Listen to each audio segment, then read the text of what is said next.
Hello students, my name is Hitesh Jain and we start our next topic. दो से अधिक बिंदु आवेशों के निकाय की स्थिर वैद्युत स्थितिज ऊर्जा। इससे प्रीवियस वीडियो में हमने दो आवेशों से एक निकाय बनाया था और उसके लिए स्थितिज ऊर्जा का मान निकाला था U equals to K Q1 Q2 by R। ये हमने दो आवेशों के निकाय की वजह से स्थितिज ऊर्जा निकाली थी। अब ये समझिए आप कि अगर आवेशों का समूह ज़्यादा है, आवेशों की संख्या ज़्यादा है, तो फिर उस कंडीशन में हम स्थितिज ऊर्जा कैसे निकालें। तो इसका एक सिंपल सा कॉन्सेप्ट ये है कि जितने आवेश दिए गए हैं उन आवेशों का आप दो दो आवेशों का युग्म बनाइए, दो दो आवेशों का पेयर बनाइए और उन पेयर्स के लिए स्थितिज ऊर्जा इस फॉर्मूले के अकॉर्डिंग निकाल लीजिए और फिर उस स्थितिज ऊर्जा का बीजगणितीय योग कर दीजिए। क्यों? क्योंकि ऊर्जा एक अदिश राशि है, इसलिए हम उनका सामान्यतया बीजगणितीय योग कर सकते हैं। ठीक है, जैसे एक बहुत सिंपल से फॉर्मेट से आपको एक बार समझाता हूँ, जिसे हम ब्रीफली समझेंगे कि हमारे पास में तीन आवेशों से बना हुआ निकाय है Q1 Q2 Q3। तो ये Q1 है, ये Q2 है, ये Q3 है। अगर मैं यहाँ पर बात करता हूँ आपसे कि मैं इससे दो दो आवेशों के कितने युग्म बना सकता हूँ, तो पहला युग्म हो गया Q1 Q2, दूसरा युग्म हो गया Q2 Q3 और तीसरा युग्म हो गया Q1 Q3। यानी इन आवेशों से तीन युग्म बन सकते हैं, तीन युग्म बन सकते हैं, यानी तीन स्थितिज ऊर्जाएं मुझे मिल जाएंगी। तो मेरा कुल स्थितिज ऊर्जा कितनी हो जाएगी? U equals to U1 plus U2 plus U3। यही होगी। U1 क्या होगी मेरी? सिंपल इस फॉर्मूले के हिसाब से K Q1 Q2 upon distance कितनी है? R12 या R12 होगी। ठीक है, इसके बाद में U2 क्या होगी मेरी? Q2 Q3 वाली, तो K Q2 Q3 upon R23। U3 क्या होगी मेरी? Q1 Q3 वाली, तो K Q1 Q3 upon R12। तो इस तरह से हम सामान्य रूप में स्थितिज ऊर्जा देख सकते हैं। लेकिन अगर हम कॉन्सेप्चुअल चलते हैं, ठीक है, वैसे तो न्यूमेरिकल पर्पज के हिसाब से बहुत सिंपल सा वे है कि आप आवेशों के युग्म का पेयर चुनते जाइए और स्थितिज ऊर्जा निकालते जाइए। ठीक, अब अगर हम कॉन्सेप्चुअल चलते हैं तो कैसे होगा देखिएगा। तो यहाँ पर हम ये कहते हैं कि सबसे पहले मैं अनंत से Q1 आवेश को लाता हूँ बिंदु P1 पर। तो मैं अनंत से Q1 आवेश को लाया बिंदु P1 पर। जैसे ही मैं Q1 आवेश को बिंदु P1 पर लाया तो वहां पर कोई क्षेत्र उपस्थित नहीं था, अर्थात किया गया कार्य क्या हो गया?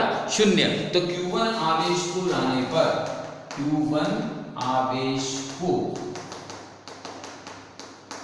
बिंदु P1 पर लाने में किया गया कार्य W1 इक्वल्स टू 0 और W1 इक्वल 0 हो गया तो U1 इक्वल्स भी क्या हो गया आपका? 0। ठीक है, अब P1 से P2 की दूरी कितनी है? R12। समझिएगा ध्यान से, अभी मैं आवेश को नहीं ले रहा हूं Q2 को, अभी मैं सिर्फ ये देख रहा हूं कि P1 से वो बिंदु कितनी दूरी पर है जहां पर मुझे दूसरे आवेश को लाना है। ये भी समझें कि मुझे एक तंत्र बनाना है, तो तंत्र बनाने के लिए मुझे आवेशों को व्यवस्थित करना पड़ेगा।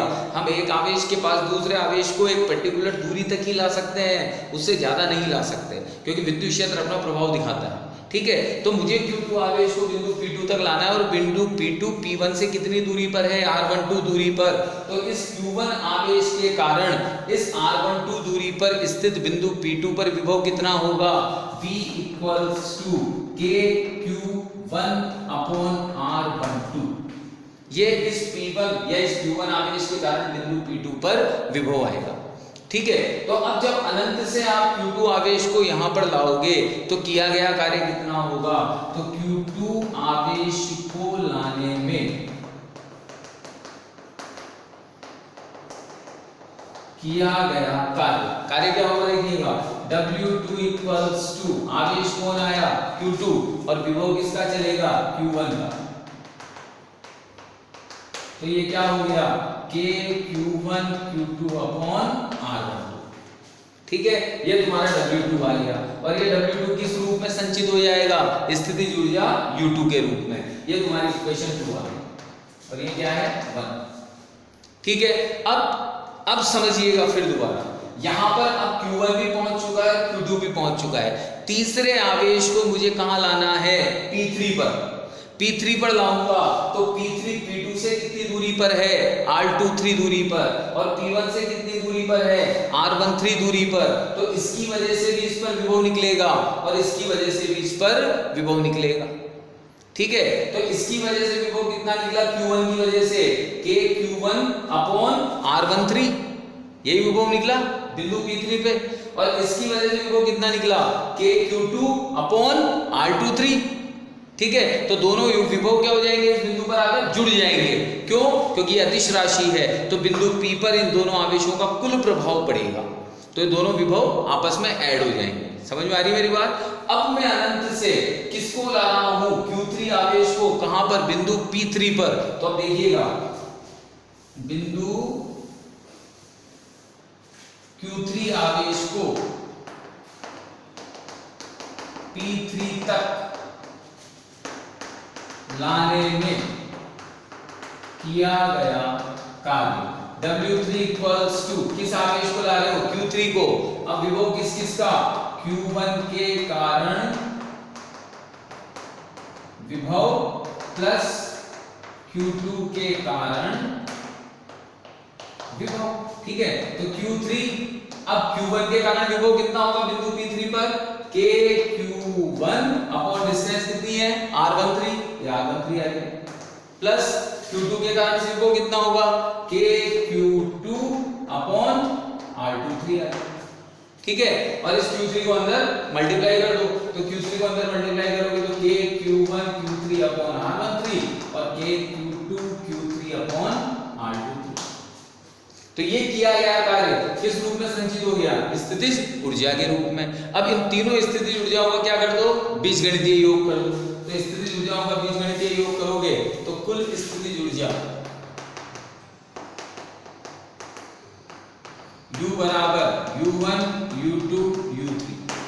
ठीक है, तो U1 तो कितना हो गया तुम्हारा 0, U2 कितना आया था k Q1 Q2 upon r12 और U3 कितना आया k Q1 Q3 upon r13 plus k Q2 Q3 upon r2। ये आपके आवेशों के निकाय के कारण से स्थिति ऊर्जा आ गई, जो मैंने आपको डायरेक्टली भी बता दिया था कि अगर हम दो युग्मों को लेकर चलते हैं तो दो युग्मों को लेकर चलने में भी रिजल्ट यही गेन होता है।